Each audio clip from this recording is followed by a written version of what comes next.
We do not have quorum yet, Mr. Director, but I think we could start with the discussion item initially, so as I'm made aware of that Vice Chair Foray is on his way, which will assist us in making quorum, correct?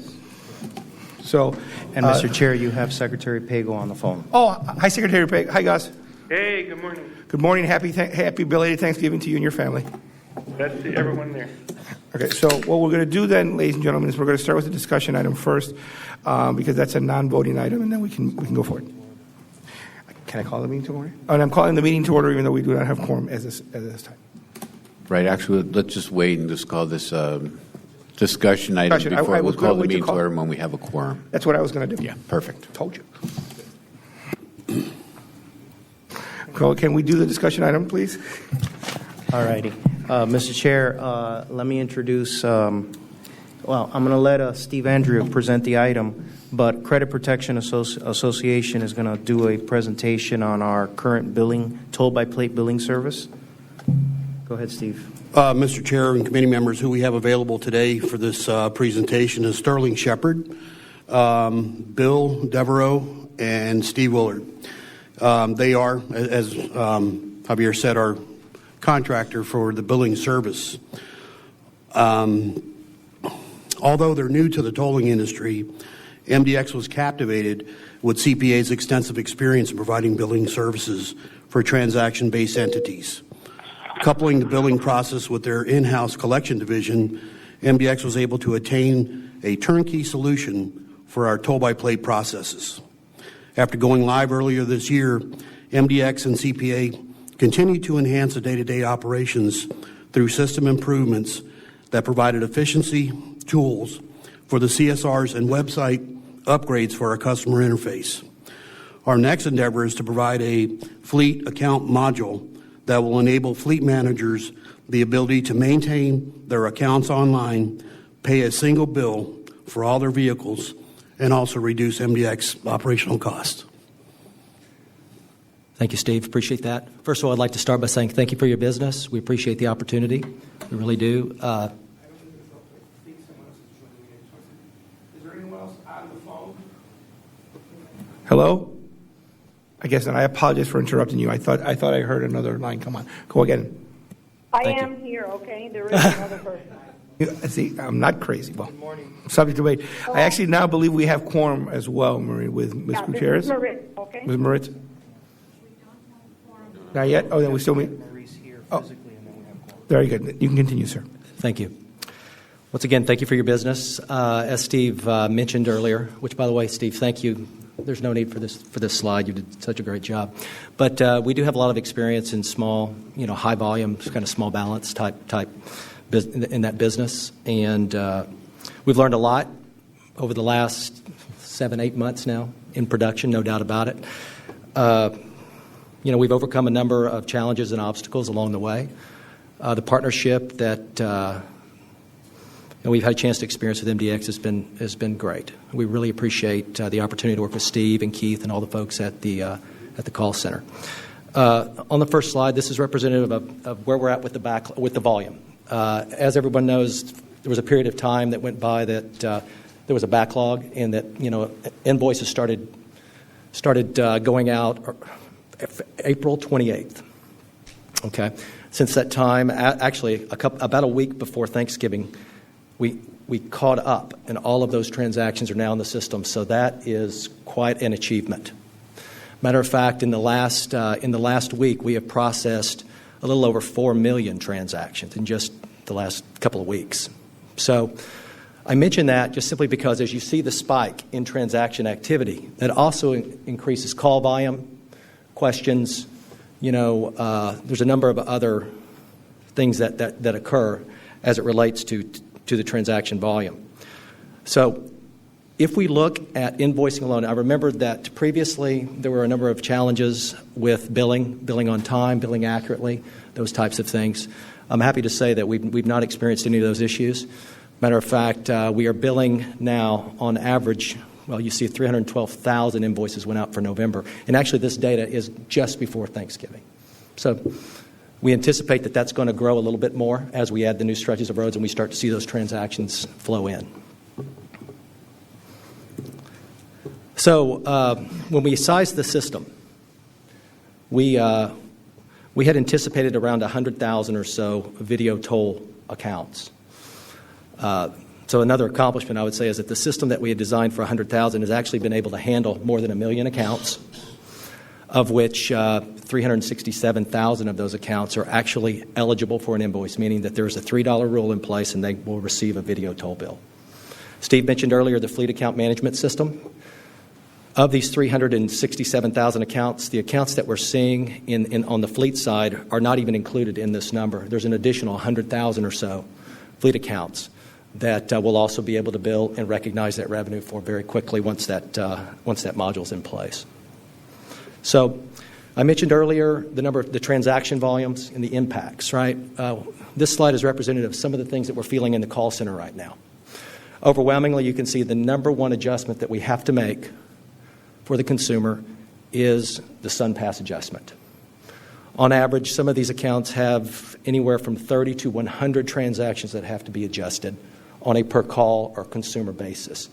So it does lead to some backlog in terms of customer service, answering phone calls and things. It was just something that could not have been anticipated. And it was created just simply because of the 6-month backlog and transactions piling up and not knowing that there was an issue that needed to be resolved. But being proactive, working with Steve and his team, we've come up with a program or actually another module that will allow us to do a grouped correction. So essentially you will take where each transaction has to be manually adjusted, you can actually take a group of transactions up to 50 at a time, and with a simple point and click, adjust those very quickly and account for the revenue. Marie knows how important that is. So, yes. So it's not ideal right now, the situation. However, we feel with that, in addition to a number of other items that we are implementing in the call center or the customer service center, this thing we will understand what normal is, hopefully sometime in the next month or so. So in terms of call volume, currently we've actually received a little less than 500,000 calls so far, and this graph is representative of what has actually gone to an agent. And I mentioned earlier about 100,000 accounts, and the other number that we really had managed the call center and put our staffing model together around was about 35 or so thousand calls a month for coming into the call center. So as you can see, we far exceeded that with in October when fees started to be assessed. So once again, we're trying to figure out what the norm is, but are also adjusting staffing models to make sure that we can handle the volume as it flows in.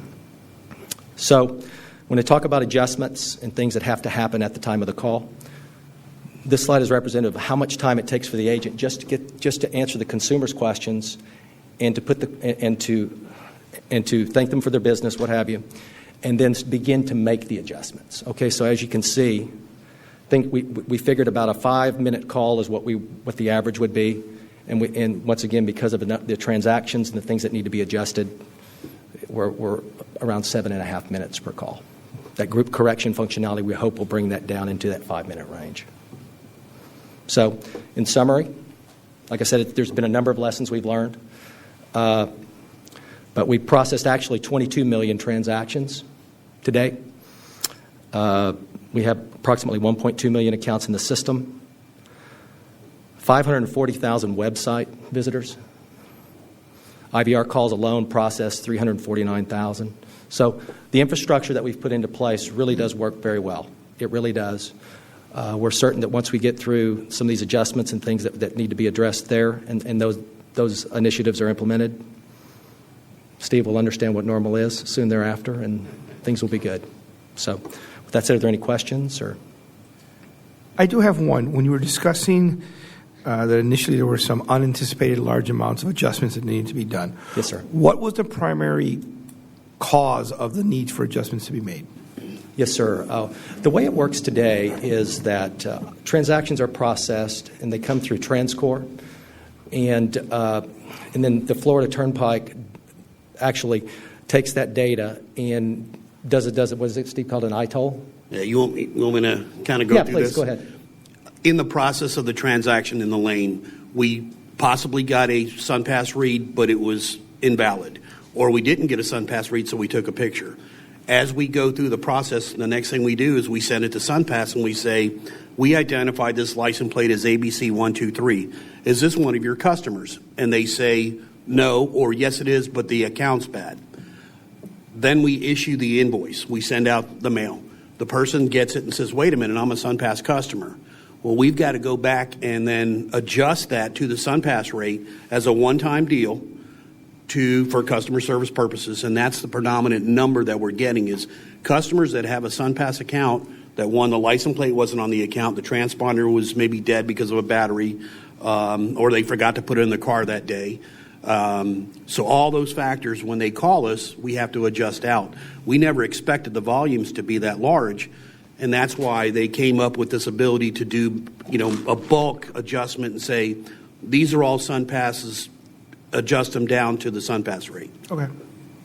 Yeah, the other thing to mention there, Steve, would be the fleet management capability. Another thing I was going to talk with you about a little later today was the ability to automatically adjust the SunPass to the SunPass rate for fleet accounts. Therefore, you don't have an invoice going out and the additional time of somebody needing to make the adjustment, call in, those types of things. So there's a number of proactive type initiatives, things that we're looking to do here very soon that will also help with this particular situation. Any of the other committee members have any questions? I'd like to... Yes, I have a question. Okay. Just a moment, Chairwoman Gutierrez. I'd like to acknowledge the presence of Vice Chair Foray to the meeting. Thank you for appearing. Chairwoman Gutierrez, you have a question? Yes. Do we know the amount of people that are yet to receive past due invoices? I'm sorry, I didn't... Do we know the amount of individuals that are still waiting to receive their past due notices? Was that your question, Ms. Gutierrez? Yes. Yes. Yes, and of course you don't have the presentation in front of you, but on the slide we have approximately 217,000 registration holds. So anybody who is in a registration hold status is in collection. So they've gone beyond the first chance and the second chance that we offer to pay the bill. Okay, so are you saying that all the past due notices have already gone out? In other words, there's none pending? Well, it's a day-to-day thing. For instance, if somebody just started writing the road, or say they started writing the road in October, they would not have reached the threshold yet to go to the registration holder collections phase until December. So other case would be somebody has a monthly billing and then they just stop paying. So as long as you keep paying your bill, you revert back to, a monthly customer. So if you've been paying your bills all the way through October and then in November you decide you're not going to pay it, then you would get a late bill in December, and then in January, if you still didn't pay, then you would you would go to collections, and then you would be somebody who would get a registration hold. Okay, I'm sorry, I have a backup question. What I'm trying to identify is the old billing. Are you telling me that all the old billing has already gone out? No. I think we are in the month of October. I think the latest transaction date is somewhere like the 22nd of October, and we're still working down the backlog from the 22nd of October till current. Okay, so in other words, we pretty much have caught up. There aren't people that are getting invoices that are 6 months old or 4 months old. That is correct. Okay. Now the question is, from your backlog, where you are in October, would it be a good idea to comb these before the actual bill goes out? And when I say comb, see what can be done on that bill if everything is correct before it actually goes out, and then we have to get a call and we have to reverse charges. Would it not be more efficient to do the process first before sending it out? No, because I'm trying to think of what the circumstances would be to allow me to say that there would be an issue with the account if I don't know already, because SunPass already told me we don't know who this person is. So I'm blind. All I'm doing is sending an invoice, and it's not until the person receives it that they say, "Oh, I did have a problem. Yes, you're right. Here's my SunPass information," and then we correct it at that point. I wish there was. I wish there was a way that we could, pre-screen the individuals. But until I guess we get into a centralized back office, we're running in the dark. Sad because MDX is the one that does get blamed, and I keep hearing from you, SunPass customers, their customers. In other words, even though we're handling these people, we don't consider them our customer, yet it is our face out there.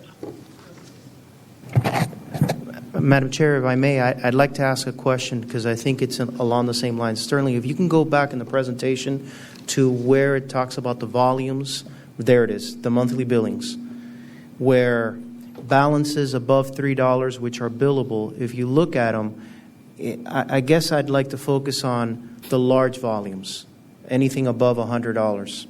And if my math is correct, you're looking at about 40,000, more or less. Is there any above $100? Is 33, 22. I'm going from the 21 forward. So anything that's $100 or more is the way I'm looking at it. Well, of those 40, is there anything that you've noticed, Steve, Sterling, anybody, where we could be more proactive in trying not to let that occur?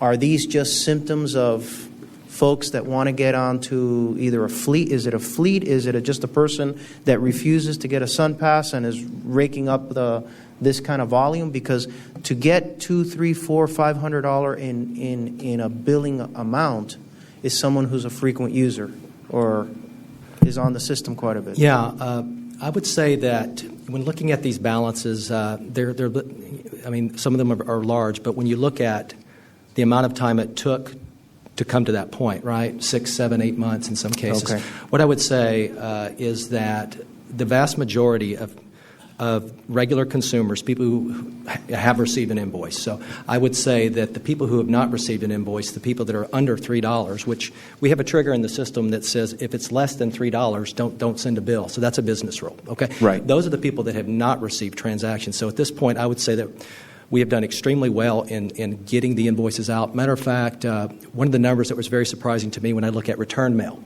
because it's very possible you could send a bill to someone, especially given the amount of time that's gone by since, let's say, an October transaction last year. The DMV information could have changed, so on and so forth. Only 8% of the invoices we send out are returned. All right, and that's simply because not only do we utilize the DMV information, but we also utilize national change of address and a couple other adjunct type interfaces to make sure that we get that bill into someone's hands very quickly. Tremendous enhancement, by the way. So yes, thank you. So as far as being proactive in contacting people, I would say that actually we've done a very good job of getting the invoices into someone's hands. The issue that we've seen, though, however, is that since there was no fee implemented till October the 1st, there was really no reason for someone to call in and do anything. All right? And that has made it a little difficult on a number of different levels. My second question is, have you seen an increase? Is the increase in volume of calls and people trying to resolve the fact that we started implementing the registration hold? Is that been effective? It's been very effective, actually. Stephen, I would have never imagined it would be this effective, quite frankly. However, one of the other initiatives, actually, that we're going to be putting into place is what we found is, unfortunately, when we process a hold, we submit to the DMV, in other words, a hold, the DMV has to do something with it as well. Okay? And once the consumer pays, we submit another. We send a file to the DMV, and they release the hold. And so you have two disparate databases. Unfortunately, when you have that, there can be syncing issues. Right? So what we've decided to do here in the last week is when someone pays, if they have an email address on file with us, we will not only send them their payment confirmation, which we do already, we will also provide them with the registration hold release that's got the MDX stamp on it, that will give them everything they need when they walk into the DMV to handle that. Or reduce the follow-up phone calls. So we're hoping that will definitely reduce the amount of call volume, because the number one question as it relates to registration holds is, well, I've paid. Why why is the hold still in place? Mr. Chairman. Of course. Oh, any other follow-up questions? Ms. Gutierrez? One last question unrelated to that particular item. When are we going to be posting signs or messages that say what the toll rate is? I think that's going to be very helpful. There's a misconception that it's higher in some areas, and actuality is 70 cents or 35 cents. When are we going to actually be identifying what the rate is? And just to follow up, I actually agree with Ms. Gutierrez. There is a conception out there right now that every toll is $1 now. And we all know that that is not true. Of course it's not. But I think there's a little bit of, there's nothing on the roads that's clarified that. All the gantries have the toll rate schedule posted as you approach. So right now, as you approach, you see that for the SunPass rate on the main line is 70 cents. And the toll by plate rate is also there. On the ramps, we've uncovered those as well. There's a couple of signs that aren't up on some gantries that are yet to be completed. But as those gantries get completed and we finish the infrastructure work, we're uncovering the signs right away. So I think there's maybe a handful of signs, or like 2 or 3 the signs aren't there yet, but they should be on before the end of the year. But every sign that's on the system right now is uncovered and is showing the rate. Thank you, Juan. I think we need to look at the quantity, the same thing with the variable signs that are out there, because it's not enough. I have yet to see one, and I ride the system every single day. So I don't know where they are, and people keep calling and asking, what is the rate? What is the rate? I think we need to be extremely proactive in showing what the rate is. Maybe you know where they are, but maybe because there's so many cones and so much construction everywhere that you can't see them. But we need to be truly proactive in putting out those amounts. Thanks. Okay. We will look at the entire system, and we will map out where the signs are and see if there's any gaps that need. But right now on 874, 878, 924, it's fully covered. On 836 at the mainline gantries, it's there. The ramps, there are some ramps that are missing, and we will make sure that there are no gaps, Madam Chair. Okay, thank you. Vice Chair Ferre? I have some questions, and excuse my ignorance, but I just want to understand this graph before me. These are monthly billable accounts. Yes, sir. Which is 367,000. Now, it says here that there's 4,251 who have a balance of $500 or more. Yes, sir. Now, these are billable accounts monthly. So does that mean that these people are spending $500 a month, or is it the cumulative amount? It's cumulative, sir. But it doesn't say that. It says monthly billable accounts. Yes, sir. And what we're seeing also as we further uncover information, for example, we have approximately 89,000 accounts, 90,000 accounts in the system that are fleet. You'll see companies like Hertz, Easy Rent-A-Car, Avis, various trucking companies. And because these are all unique accounts, and because of the backlog, the fleet managers have just been inundated with invoices, right? So and in some cases, we've seen that because they know something is coming, they're not paying those yet, because it's quite difficult for them to actually write one check and total up 1,000 invoices and make sure it all works. So my question is that the 4,251, are they delinquent accounts? I mean, what is the delinquency for these amounts when you get up to $500 and $300 and $200? Sure.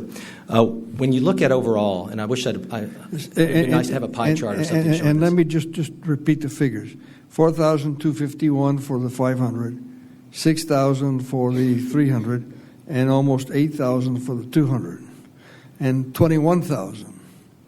So from 100 up, what we're, as I see it, as you said, it's about 40,000, right? So it seems to me, in my experience, that you always concentrate on the low-lying fruit and those larger areas that you can deal with quicker and more effectively. So my question is, of those 40,000,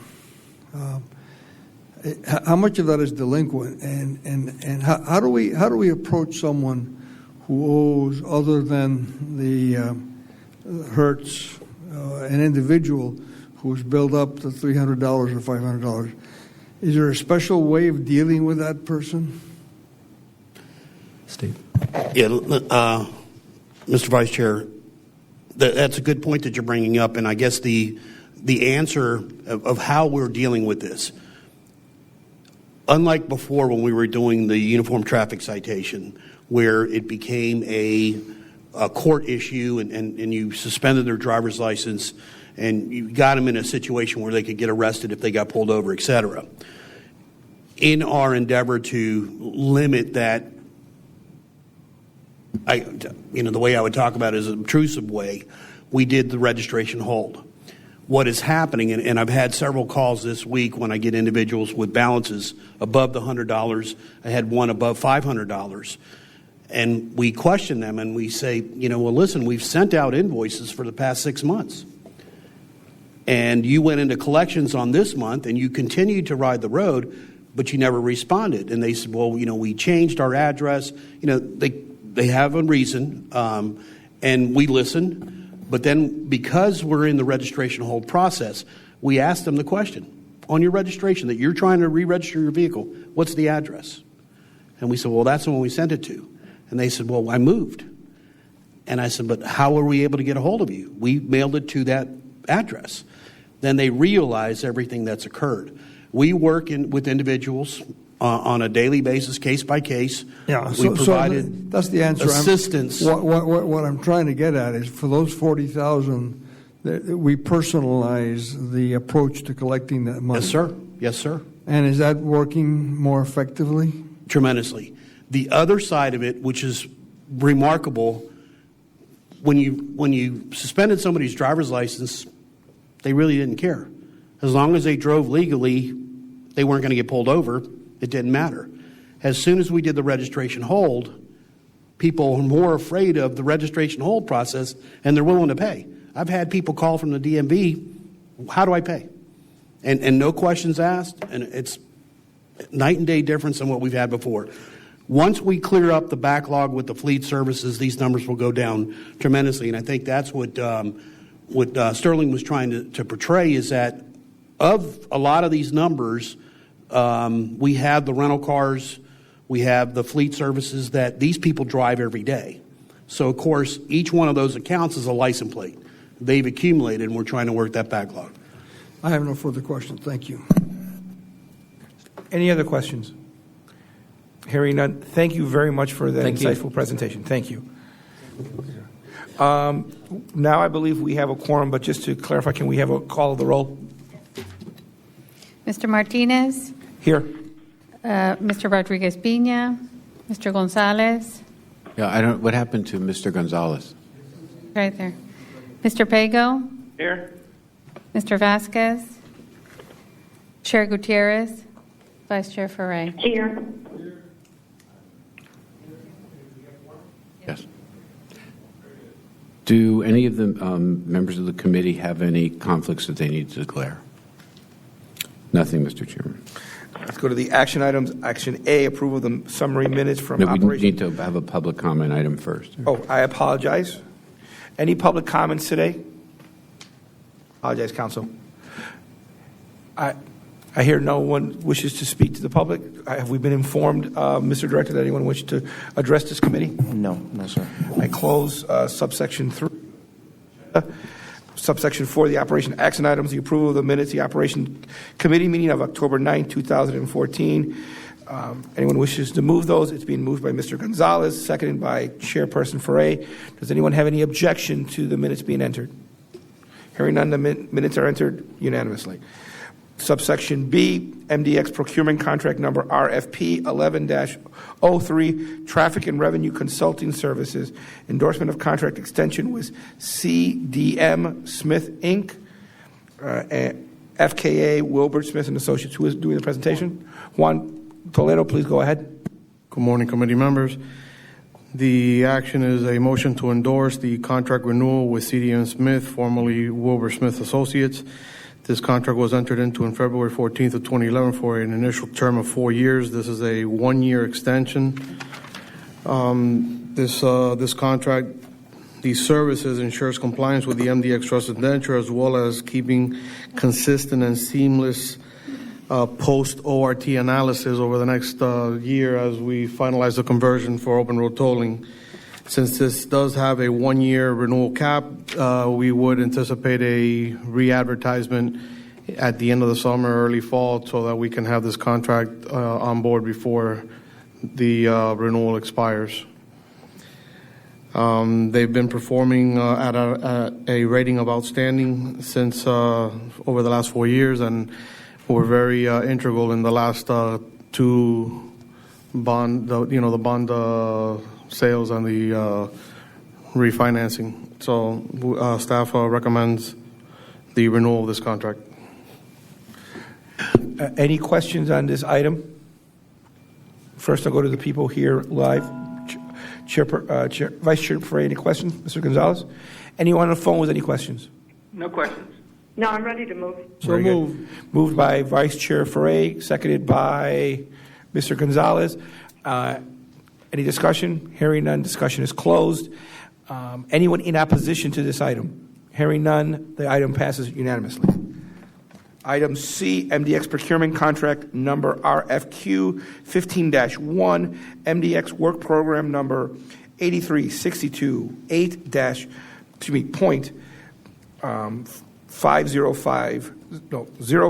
construction engineering and inspection services for the design building project of SR 836, operations capacity and interchange improvements. Helen and Juan, I believe you are going to be the presenters. Helen, if you could begin. Ms. Cordero? Thank you. The requested action today is the endorsement of the Technical Evaluation Committee's recommendation to select the number one rank proposer, New Millennium Engineering, Inc., and to direct staff to negotiate a not to exceed contract of $12.6 million for the services. MDX released a request for qualification soliciting proposals from qualified firms to provide the CEI services. We received 3 proposals from American Engineering Group, New Millennium Engineering, Inc., and Parsons Brinckerhoff. All 3 proposals were deemed to be responsive to the requirements of the RFP. The Technical Evaluation Committee met on November 25th to evaluate and rank the proposals. New Millennium was ranked number 1 with the highest technical score.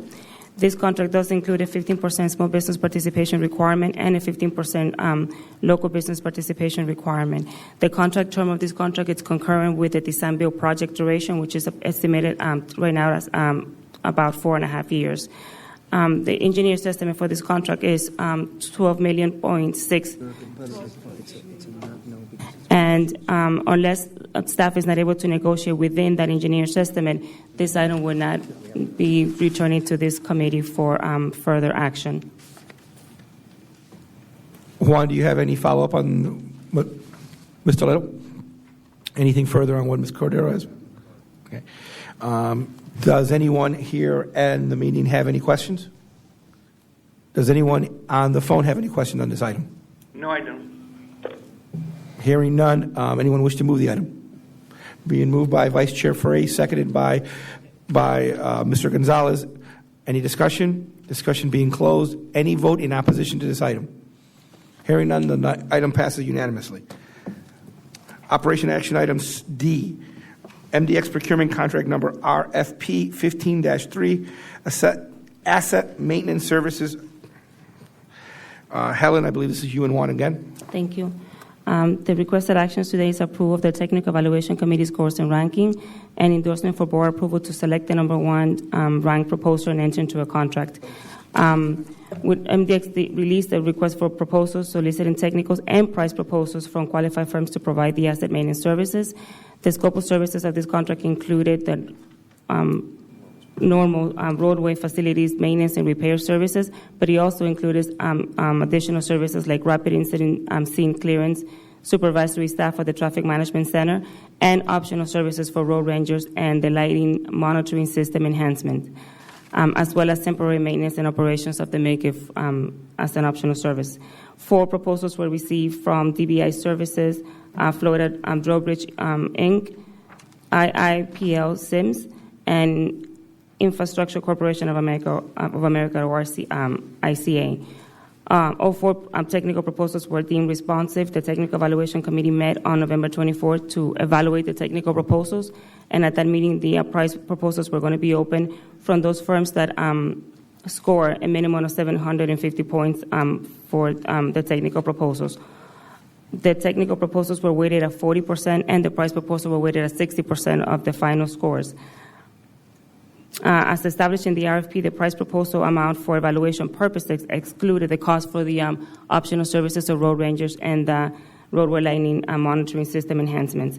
The number one ranked proposer was FDI with the highest technical score of 904 points out of 1,000, and with the lowest price proposal of $7.6 million. A price compliance and responsiveness review was performed on the price proposals, and again, all of them were found to be responsive. There was also a price analysis performed by staff, which is included in your package. The lowest price proposal is 1.9% below our engineer's estimates. The price proposal for the optional services of road rangers and the roadway lighting enhancements were much higher than our engineer's estimates. So at this point, we're recommending that we don't move forward with those options. However, we do want to keep those services within the scope of services of the contract in order to leave options available to MDX as we move forward with this contract. The contract term is for 5 years and 5 months with options to renew for up to 2 terms of 2 years each. At MDX's discretion, the price proposal will remain in effect for the term of the contract or any renewals that MDX exercises. The contract does have a 15% small business participation requirement as well as a 15% local business participation requirement. Staff is recommending that the not to exceed contract amount of $45 million to allow for variances on the estimated unit quantities. The recommendation is to award the contract to the number one ranked proposer, FDI, for not to exceed contract amount of $46 million for a term of 5 years and 5 months. Mr. Toledo, anything to follow up on that? I don't have anything to add to Helen's discussion, but I am ready to answer any questions. Well, I do want to clear, if I may, everyone. One thing I found really quite exciting on this particular issue is this is a rarity because quite often it's one or the other. We actually got, if I'm correct, Mr. Toledo, the highest technical score and the lowest bid out of the same proposal bidders. Is that correct? That is correct. That's a twofer for us. Normally we're always concerned about one or the other. So I feel extremely excited. People are getting it, and I think that's really exciting for the future. Mr. Vice Chair Frey, I will allow you to ask your question. Go ahead. Thank you. First of all, I just have a question. Helen, how often does this happen when we get the same firm that is the lowest bidder and is the highest technical qualified number? Is that a rarity in your experience here? Lottery? A rarity. Sorry? It's a rarity, but It's a rarity. I think that in I guess if you look at the history of the procurements that we've done on best value, where you do technical score and price, you probably get like somewhere in the neighborhood of 85% of the firms that rank the highest typically get the better price in. Well, that's we've had the instances where that's the point I wanted to make. In other words, this is not a rarity. It's not a rarity. Not a rarity here. Yeah. But in the outside world, it's a rarity. Yeah, but I'm talking about MDX. Oh, no. Now, in other words, and that to me is a show of excellence. When you consistently get, one, that the engineering estimate is pretty close to what the bid price is. Two, when the technical number coincides with the low bid number. And if it's 80% of the time, which I would have guessed it was somewhat lower than that, but I think it's an amazing thing, and it really shows that we're doing our job right. I think if you That's the compare point I this, wanted to make. if you I think compare this, we're doing a great job bidding the contracts, Yeah. for sure. Now, it's important to know that if you compare the previous time we procured this, it happened the way that Chairman Martinez said, where we did get the highest scoring team did not come in with the lowest price. But however, through the formula, they ended up being the number one ranked firm. Correct. Now, the second thing that I wanted to comment on was that this was the only firm of the four that was underneath the MDX engineering estimate. In other words, the estimate was $7.8 million, and FDI Services came in at 146 under, which is 1.9%. I mean, you can't get any closer than that. But what worries me is look at how out of whack ICA was. They were over by 47%, and DBI Services LLC was 32%. So that's why we do a blind bidding process, and they made a calculated decision. And so I would be honored to move this. Well, before we get Chair, I will let you know. Does anyone have any questions who are on the phone? No question. I was oversight on this. Chair Gutierrez, any questions?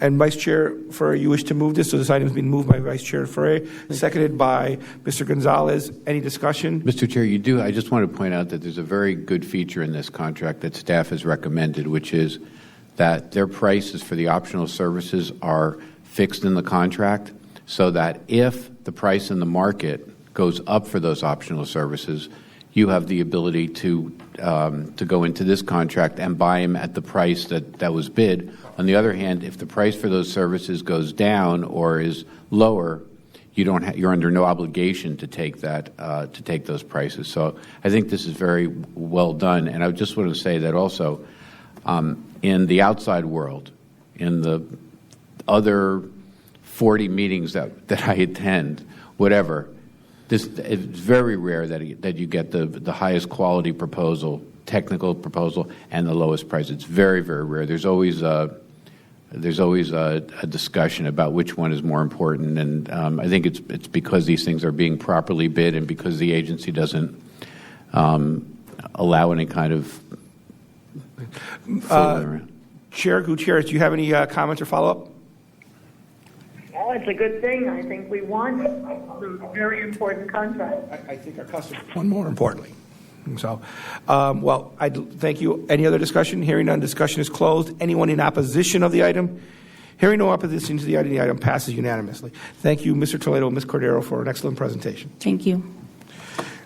We've done the discussion item. I apologize. I do apologize for that. I skipped one. Action item E, MDX projection resolution in support of MDX right-of-way program. Juan, I believe you are making the presentation on this matter? Yes. Please go ahead. Committee members, this is a project resolutions for right-of-way acquisition on 3 of our ongoing projects. The MDX project number 83611, which are the 836 I-95 interchange improvements, 83628, which are the 836 operational improvements between 57th Avenue and 17th Avenue, and also for project number 87410, which is the 874 ramp connector to Southwest 128th Street. In order for MDX to acquire real property to construct these projects, we need to pass and record project resolutions which document the fact that the project will serve a public purpose and that it is necessary to acquire interest in real property for these projects. The project resolutions will also be used during eminent domain to assist documenting the necessity of each project. So before you are the 3 individual project resolutions for endorsement to the board. Any questions from anyone here at the dais? Hearing none. Any questions, Secretary Pago? No, we do the same thing for our right-of-way acquisition. Chair Gutierrez. Yeah, I'm good. I'm satisfied. Mr. Vice Chair Ferrer is moving this item, seconded by Mr. Gonzalez. Any discussion? Discussion being closed. Any opposition to the item? Hearing no opposition to the item passes unanimously. Now, I believe we've already done the discussion item. Is that correct? Yes. And is all the informational item for any of the members to review, they can review at times.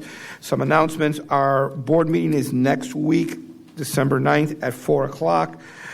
We have a policy and planning meeting at 10 a.m. on December 5th, and we have the intergovernmental meeting. I don't have a date for that. It's on the Is same right day at after, 11. same day right after the policy and planning. That's fine.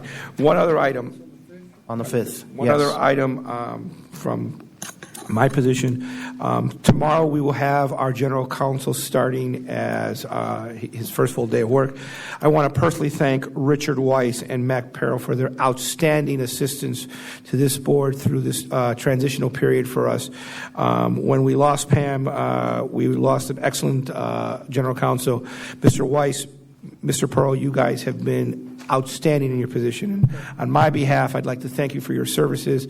And I couldn't speak more glowingly of you if I tried. Thank you again for all of your efforts. With that, I call this meeting adjourned.